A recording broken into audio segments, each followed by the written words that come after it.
بسم اللہ الرحمن الرحیم۔ السلام علیکم ڈیئر اسٹوڈنٹس، میرا نام شمائلہ خالد ہے اور میں لیکچرر سائیکالوجی ہوں government training college for the teachers of blind میں، جو کہ یونیورسٹی آف ایجوکیشن سے ایفیلیٹڈ ہے۔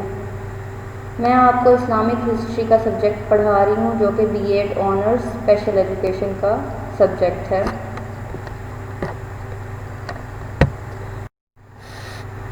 آج ہم اپنا لیکچر نمبر 6 سٹارٹ کریں گے، جس میں ہم یونٹ نمبر 2 شروع کریں گے، جس کا نام ہے life of the holy prophet peace be upon him. Basically اس میں ہم حضرت محمد صلی اللہ علیہ وآلہ وسلم کی زندگی کے بارے میں پڑھیں گے۔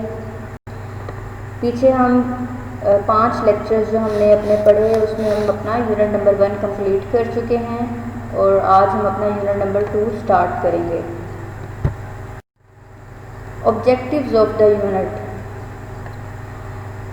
اس یونٹ کو پڑھنے کے پیچھے کیا مقاصد ہیں، بیسیکلی ہم پہلے یہ دیکھ لیں۔ After studying this unit the students will be able to, اس یونٹ کو پڑھنے کے بعد اسٹوڈنٹس اس قابل ہو جائیں گے کہ ڈیولپ این انسائٹ اباؤٹ حضرت محمد peace be upon him's life, کہ انہیں حضرت محمد صلی اللہ علیہ وآلہ وسلم کی زندگی کے بارے میں پتہ چلے گا کہ انہوں نے اپنی زندگی کیسے گزاری۔ Know how to spend their life according to حضرت محمد peace be upon him life, اس کے ساتھ ہی اسٹوڈنٹس یہ بھی جان لیں گے کہ وہ اپنی زندگی کس طرح سے رسول پاک صلی اللہ علیہ وآلہ وسلم کی زندگی کے مطابق گزار سکتے ہیں۔ They also be able to know the political, economic, educational advancement after Islam، اس کے ساتھ ہی آپ یہ بھی جان لیں گے کہ سیاسی، اقتصادی اور تعلیمی جو اسلام آنے کے بعد ایڈوانسمنٹ ہوئی وہ کیا ہوئی، کس طرح سے ہوئی۔ Have an in-depth insight of how Islam spread، اس کے علاوہ اسٹوڈنٹس آپ یہ بھی جان لیں گے کہ اسلام آنے کے بعد اور رسول پاک صلی اللہ علیہ وآلہ وسلم نے کس طرح سے اسلام کو ہر جگہ پھیلایا، اس کے پیچھے انہوں نے کتنی کوششیں کی، کتنی تکلیفیں برداشت کی، وہ تمام چیزیں آپ اس یونٹ میں پڑھیں گے۔ ایجنڈا آف ٹوڈے، ہمارا آج کا ایجنڈا کیا ہے وہ ہم دیکھ لیتے ہیں۔ بیسیکلی آج ہم جو پڑھیں گے اس کا point number 1.1 early life of Hazrat Muhammad peace be upon ہم۔ اس میں ہم حضرت محمد صلی اللہ علیہ وآلہ وسلم کی ابتدائی زندگی کے بارے میں پڑھیں گے، جس میں after completion of this topic students will be able to, اس ٹاپک کو کمپلیٹ کرنے کے بعد اسٹوڈنٹس اس قابل ہو جائیں گے to know the importance of Hazrat Muhammad peace be upon him's life, کہ وہ حضرت محمد صلی اللہ علیہ وآلہ وسلم کی زندگی کی اہمیت کے بارے میں جان سکیں۔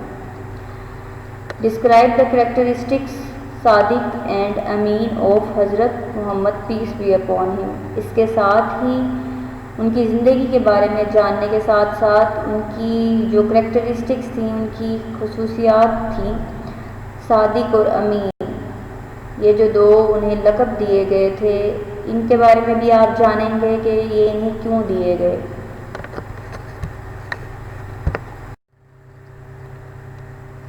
سب سے پہلے ہم early life of Hazrat Muhammad peace be upon ہم دیکھتے ہیں کہ حضرت محمد صلی اللہ علیہ وآلہ وسلم کی ابتدائی زندگی کیسی تھی۔ اس میں سب سے پہلے ہم ان کا انٹروڈکشن دیکھ لیتے ہیں۔ The name of Prophet Muhammad صلی اللہ علیہ وآلہ وسلم's father was عبداللہ بن عبد المطلب۔ حضرت محمد صلی اللہ علیہ وآلہ وسلم کے فادر کا نام، ان کے والد کا نام عبداللہ بن عبد المطلب تھا۔ The name of Prophet صلی اللہ علیہ وآلہ وسلم tribe was Quraysh، the most distinguished among all Arab tribes۔ حضرت محمد صلی اللہ علیہ وآلہ وسلم کے قبیلے کا نام قریش تھا، جو کہ عرب کے تمام قبیلوں میں بہت زیادہ جانا جاتا تھا، مانا جاتا تھا، مشہور تھا۔ عبد المطلب had sons. عبد المطلب کے بیٹے تھے. One of them is حضرت محمد صلی اللہ علیہ وآلہ وسلم's father Abdullah. Second is Abu Talib. Though he did not embrace Islam but acted as the حضرت محمد صلی اللہ علیہ وآلہ وسلم guardian for a long time. حضرت عبد المطلب کے جو بیٹے تھے ان میں سب سے پہلے حضرت محمد صلی اللہ علیہ وآلہ وسلم کے والد حضرت عبداللہ شامل تھے. دوسرے نمبر پہ ابو طالب تھے جنہوں نے بیسیکلی اسلام قبول نہیں کیا تھا لیکن وہ حضرت محمد صلی اللہ علیہ وآلہ وسلم کے سرپرست کے طور پر بہت لمبے عرصے کے لیے ان کے ساتھ رہے. حضرت حمزہ رضی اللہ عنہ اینڈ حضرت عباس رضی اللہ تعالیٰ عنہ were the third and fourth respectively who embraced the Islam, but the fifth one, Abu Lahab, did not embrace Islam and notorious for his anti-Islamic activities. حضرت حمزہ رضی اللہ تعالیٰ عنہ اور حضرت عباس رضی اللہ تعالیٰ عنہ ان کے تیسرے اور چوتھے بیٹے تھے. مطلب حضرت محمد صلی اللہ علیہ وآلہ وسلم کے تیسرے اور چوتھے چچا تھے جنہوں نے اسلام قبول کیا. لیکن جو ان کے پانچویں چچا مطلب حضرت ابو مطلب کے جو پانچویں بیٹے تھے ابو لہب انہوں نے اسلام قبول نہ کیا اور وہ اسلام کے خلاف اپنی سرگرمیوں کے لیے بہت جانے جاتے تھے. مطلب ان کی بہت معروف تھے اس حوالے سے کہ وہ اسلام کے بہت زیادہ مخالف ہیں.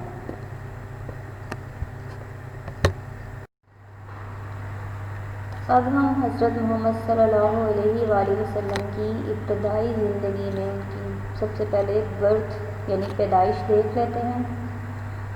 It was the blessed morning of 12th day of Rabiul Awwal. The day was Monday in 571 after death of Christ, that the mercy for the whole world. یہ ربیع الاول کی 12ویں دن کی صبح جو کہ بہت ہی بلیسڈ صبح تھی. منڈے کا دن سوموار کا دن تھا اور 571 after death of Christ year تھا جس میں پوری دنیا کے لیے رحمت نازل ہوئی. رسول پاک صلی اللہ علیہ وآلہ وسلم پوری دنیا کے لیے رحمت بنا کر بھیجے گئے اس دن. This was the light which was to dispel darkness of the world. رسول پاک صلی اللہ علیہ وآلہ وسلم پوری دنیا کے لیے ایسی روشنی تھے کہ انہوں نے ہر قسم کی جو تاریکی تھی اس کو ختم کر دیا. ایسی روشنی اس دنیا میں آئی. And to bestow the message of guidance to the humanity. اور اللہ تعالیٰ نے ان کے ذریعے ہم تک مطلب انسانوں تک رہنمائی کا پیغام دینے کے لیے انہیں بھیجا, انہیں عطا کیا کہ وہ ہم تک اللہ کا پیغام پہنچائیں. This message was last till doomsday and was the greatest blessing of the creator of the universe. یہ پیغام جو کہ رسول پاک صلی اللہ علیہ وآلہ وسلم اللہ کا لے کر آئے کہ اللہ تعالیٰ ایک ہے, اسی کی وہی عبادت کے لائق ہے, اسی نے تمام دنیا کو بنایا, تمام انسانوں کو بنایا. یہ پیغام جو اس دنیا میں لے کر آئے اور انہوں نے انسانیت تک پہنچایا, یہ قیامت تک یہ پیغام رہے گا. اور یہ جو اس دنیا کو پیدا کرنے والا ہے اس کی ہم بلیسنگز بھی رہتی دنیا تک, جب تک قیامت کا دن نہیں آ جاتا تب تک رہیں گی. As father Abdullah had died, grandfather named him Muhammad, meaning the praised one. جیسا کہ رسول پاک صلی اللہ علیہ وآلہ وسلم کے والد ان کی پیدائش سے پہلے ہی فوت ہو گئے تھے, انتقال کر گئے تھے, تو ان کے دادا عبد المطلب نے ان کا نام محمد رکھا جس کا مطلب ہے تعریف کرنے والا یا جس چائلڈہڈ. حضرت محمد صلی اللہ علیہ وآلہ وسلم کا بچپنا کیسے گزرا؟ فرسٹ آف آل حضرت آمنہ لکڈ آفٹر ہم. شروع میں حضرت آمنہ نے ان کی دیکھ بھال کی. It was customary for Arabs to send their infants to rural areas for nursing and upbringing. شروع میں حضرت آمنہ نے ان کی دیکھ بھال کی، لیکن عرب میں یہ رواج تھا کہ چھوٹے بچوں کو، شیر خوار بچوں کو گاؤں میں بھیج دیا جاتا تھا، مختلف علاقوں میں، تاکہ ان کی وہاں پہ پرورش ہو سکے. Bedouins were more eloquent than those living in towns. بدوئن کو اس کام کے لیے بہت بہتر سمجھا جاتا تھا بجائے ان کے جو کہ قصبوں میں رہتے تھے. Women from rural areas were used to visit the towns to take babies. گاؤں سے خواتین آتی تھیں مختلف علاقوں سے، اور وہ قصبوں میں آ کر یا شہروں میں آ کر بچوں کو لے جاتی تھیں پالنے کے لیے، ان کی پرورش کرنے کے لیے. Halima Sadia was among these ladies. ان خواتین میں سے ایک خاتون حلیمہ سعدیہ بھی تھیں.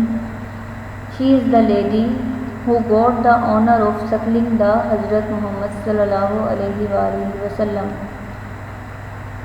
یہ وہ خاتون تھی جنہیں یہ آنر ملا کہ وہ حضرت محمد صلی اللہ علیہ وآلہ وسلم کی پرورش کر سکیں.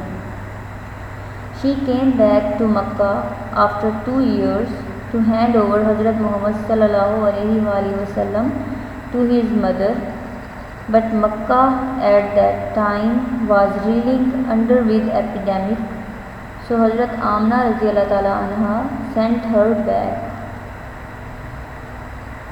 2 سال بعد حضرت حلیمہ سعدیہ مکہ واپس آئیں حضرت محمد صلی اللہ علیہ وآلہ وسلم کو لے کر ان کی ماں کو ان کو لوٹانے کے لیے.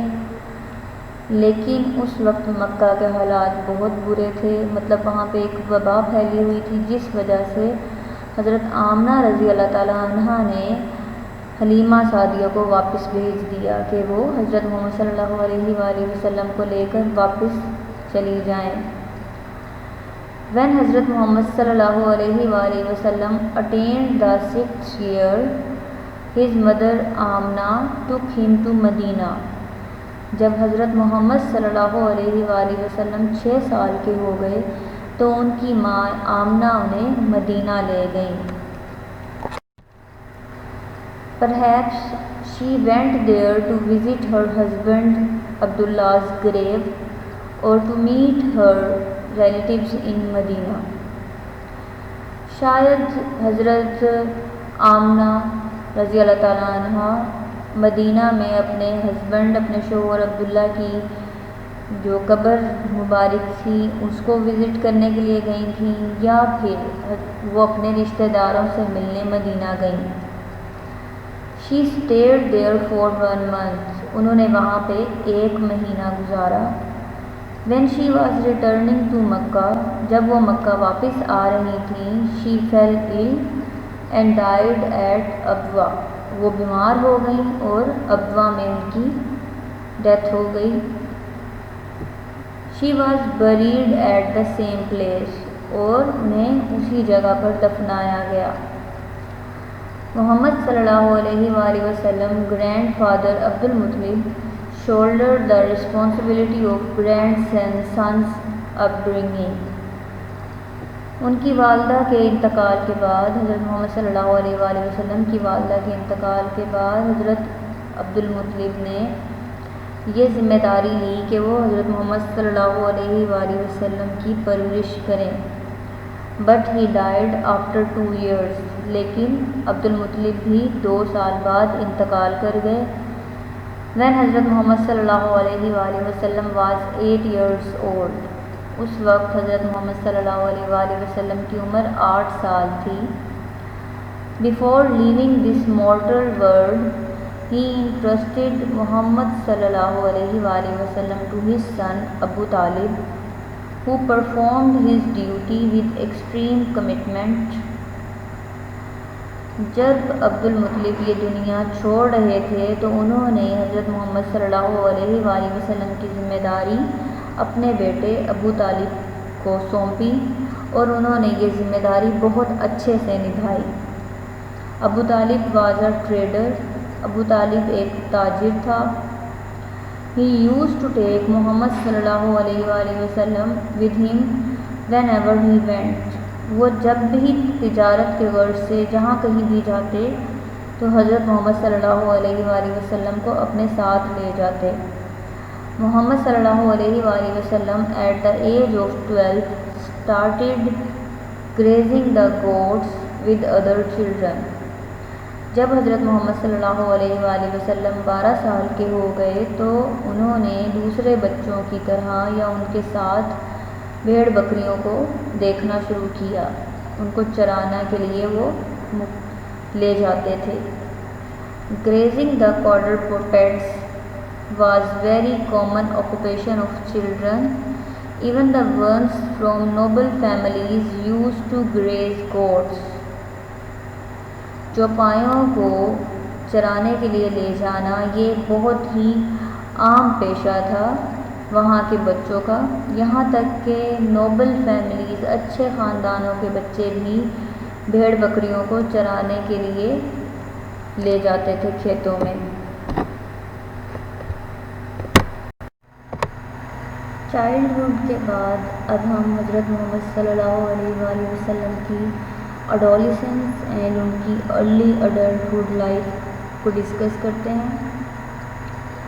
Arabs and Quraysh in particular have been traders since ancient times. عرب اور قریش کے لوگ خصوصی طور پر پرانے وقتوں سے ہی تاجر تھے، تجارت کرنے والے تھے وہ۔ Prophet صلی اللہ علیہ وآلہ وسلم uncle ابو طالب was also a trader. حضرت محمد صلی اللہ علیہ وآلہ وسلم کے چچا ابو طالب بھی ایک تاجر تھے۔ So in teenage the holy prophet صلی اللہ علیہ وآلہ وسلم also adopted the trade as his profession.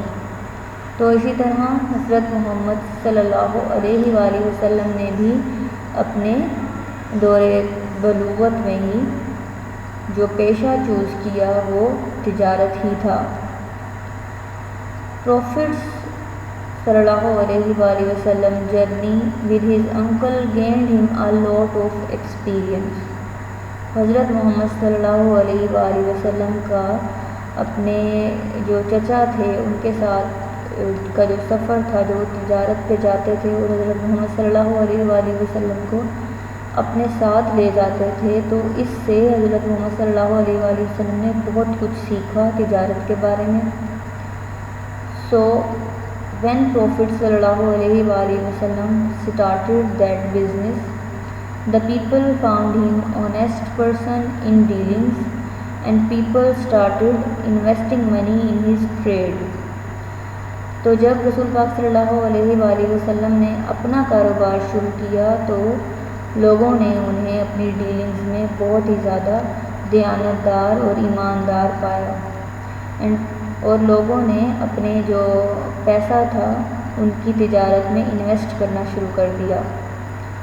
People started calling Prophet صلی اللہ علیہ وآلہ وسلم صادق، true of words, and Ameen, trustworthy. It was just because his fairness in dealings, righteousness and honesty. لوگوں نے حضرت محمد صلی اللہ علیہ وآلہ وسلم کو صادق یعنی کہ اپنے الفاظ میں سچ رہنے والا اور امین یعنی کہ اعتبار کے قابل، امانت دار پایا، اور رسول پاک صلی اللہ علیہ وآلہ وسلم کو انہوں نے صادق اور امین کے لقب سے بلانا شروع کر دیا۔ It was just because his fairness in dealings. یہ صرف اس وجہ سے تھا کیونکہ وہ اپنی جو ڈیلنگز تھی کاروباری اس میں بہت فیئر رہتے تھے، صحیح رہتے تھے، کوئی بے ایمانی نہیں کرتے تھے، وہ ایماندار تھے، دیانتداری سے وہ ہر کام کو سر انجام دیتے تھے۔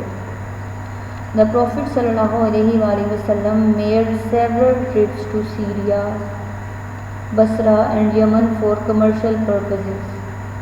حضرت محمد صلی اللہ علیہ وسلم نے تجارت کے غرض سے بہت سے ممالک کا سفر کیا، جس میں سیریا، بصرہ اور یمن شامل تھے۔ اب ہم حضرت محمد صلی اللہ علیہ وسلم کی میرج مطلب شادی شدہ زندگی کے بارے میں دیکھیں گے کہ انہوں نے اپنی پہلی شادی جو تھی انہوں نے کس سے کب کی۔ حضرت خدیجہ رضی اللہ تعالیٰ عنہا was a rich and prestigious lady of Mecca. حضرت خدیجہ رضی اللہ تعالیٰ عنہا مکہ کی ایک بہت ہی دولت مند اور مالدار عورت تھیں اور بہت ہی معتبر عورت تھیں۔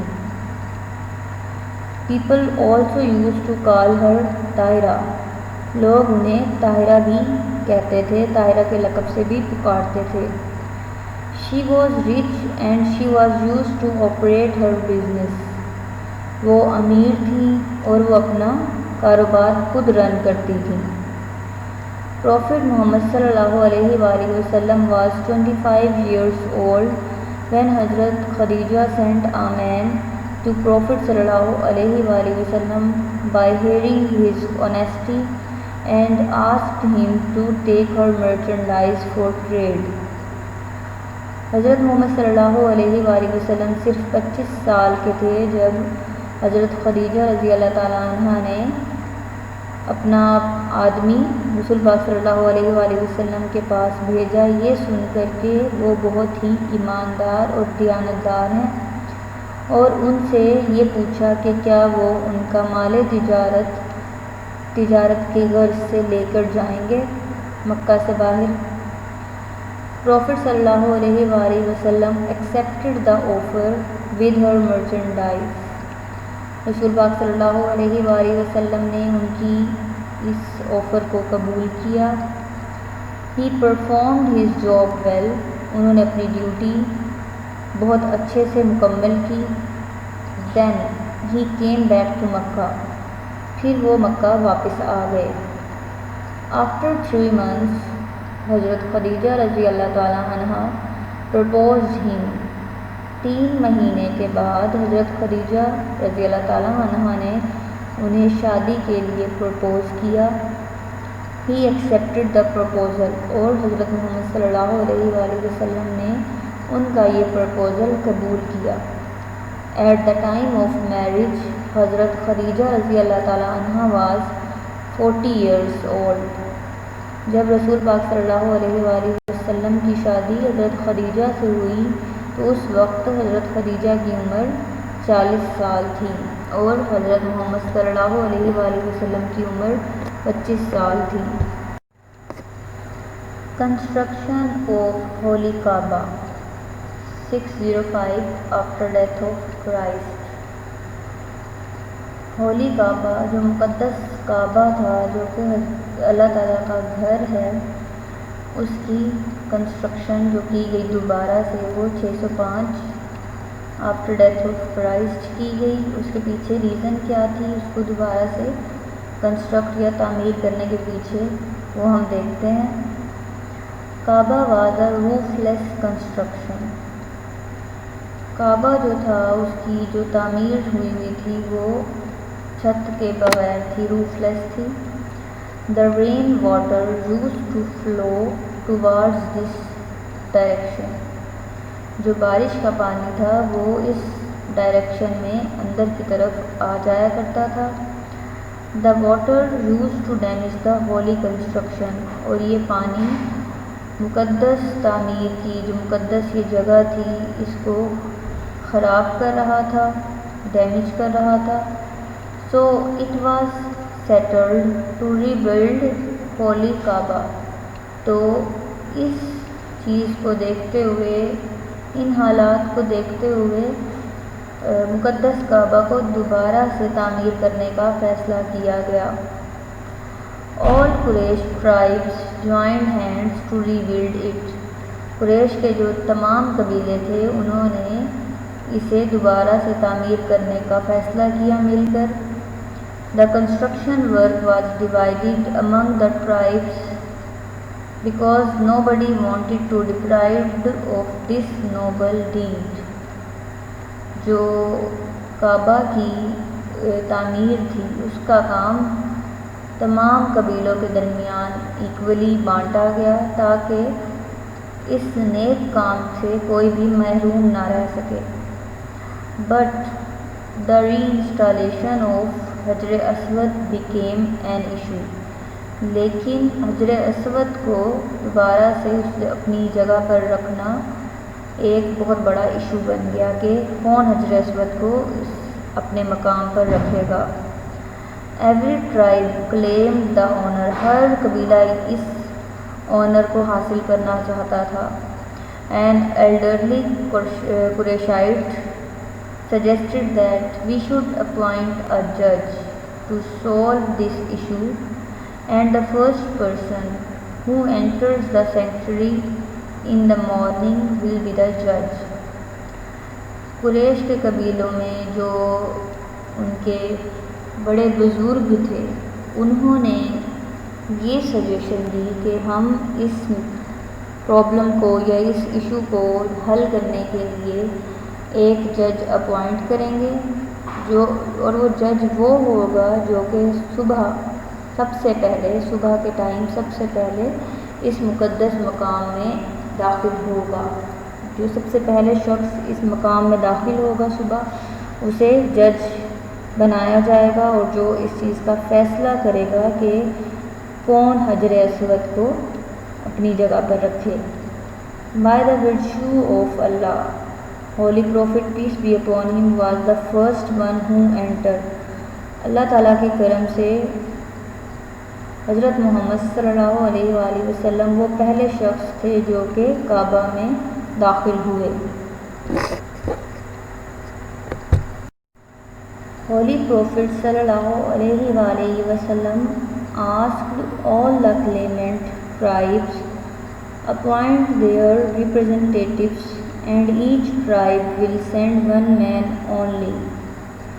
حضرت محمد صلی اللہ علیہ وآلہ وسلم نے ان تمام قبیلے والوں کو یہ کہا کہ وہ اپنے میں سے ایک بندے کو اپنے قبیلے میں سے ایک بندے کو ایز اے ریپرزنٹیٹیو بھیجے تاکہ حجر اسود کو اس کی مقام پر رکھا جا سکے. Then he spread a sheet on the ground and put the Hajr Aswad on it and asked the chiefs to hold on to 4 corners of the sheet and raise it. تب رسول پاک صلی اللہ علیہ وآلہ وسلم نے ایک بڑی ساری چادر لی اور اسے زمین پر بچھا دیا اور اس پر حجر اسود رکھا اور قبیلوں کے تمام بادشاہوں سے یہ کہا جو ان کے ریپرزنٹیٹیوز تھے ان سے یہ کہا کہ وہ ہر جو 4 کونے ہیں کونوں سے اس چادر کو پکڑ لیں اور اس کو اوپر کریں. When they lifted the stone in this manner up to the proper height, the Holy Prophet صلی اللہ علیہ وآلہ وسلم placed the stone in its place. جب تمام لوگوں نے اس چادر کو اور اس پتھر کو ایک مناسب اونچائی پہ کر لیا تو رسول پاک صلی اللہ علیہ وآلہ وسلم نے اسے اٹھا کر اس کی قائم مقام جو جگہ تھی وہاں پر فٹ کر دیا. In this way a bloody war was prevented. اس طرح سے جو ایک خونخوار جنگ شروع ہو رہی تھی وہ ختم ہو گئی اور حجر اسود کو اس کے مقام پر ہمارے پیارے نبی صلی اللہ علیہ وآلہ وسلم نے اس طرح سے پہنچا دیا. بیسیکلی یہ رسول پاک صلی اللہ علیہ وآلہ وسلم کی ابتدائی زندگی کے بارے میں ہم نے دیکھا کہ کس طرح سے ان کی پیدائش ہوئی اور کس طرح سے ان کی پرورش حضرت حلیمہ سعدیہ نے کی. اس کے بعد ان کے جو دادا عبد المطلب تھے پھر ان کے چچا ابو طالب نے ان کی پرورش کی. پھر کس طرح سے انہوں نے تجارت شروع کی اور ان کی شادی ہم نے دیکھی کہ کس طرح حضرت خدیجہ رضی اللہ تعالیٰ عنہ کے ساتھ ان کی شادی ہوئی اور وہ کس طرح سے اپنی زندگی کے معاملات کو اور دوسروں کے معاملات کو حل کرتے تھے. یہ بھی ہم نے اس میں پڑھا اور دیکھا. ہوپفلی آپ کو یہ سمجھ آ گیا ہوگا. انشاءاللہ ہم اپنے نیکسٹ لیکچر میں فردر نیکسٹ ٹاپک اس یونٹ کا شروع پڑھیں گے. Thank you so much dear students for listening this lecture. Thanks.